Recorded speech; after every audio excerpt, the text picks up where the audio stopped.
Well, I'm glad you asked me. Limes are one of my favorite fruits. In fact, I'll tell you a quick story. The Persian lime doesn't have any seeds, or maybe one seed, and they're real juicy. And so, I don't know about you, but I'm tired of paying $1.50 to $2.50 for a drink in a restaurant.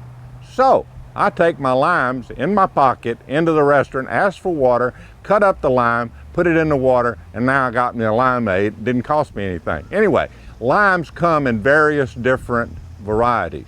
You've got about 6 different varieties. Most of them are sour.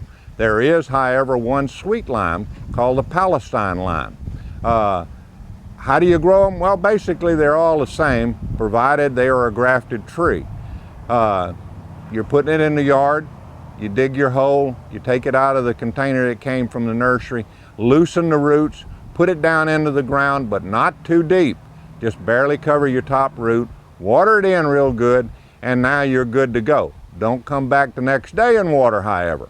Maybe wait 2-3 days before you water, but don't water it to death, so to speak. We have a saying, fruit trees don't like wet feet, and certainly limes don't like wet feet because they're more susceptible to root fungi. Now, having said that, come back to the fact that you can have a rooted cutting with a lime tree and put it in a container, and then it becomes like a bush for the patio.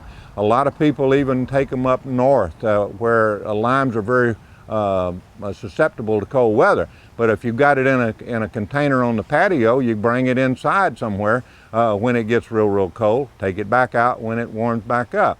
So if you've got one of those, it's not going to get real big, it's going to be bushy, you can keep it in a container.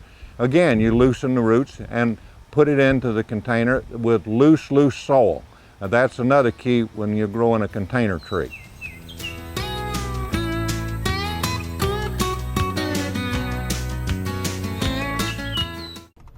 Row cars.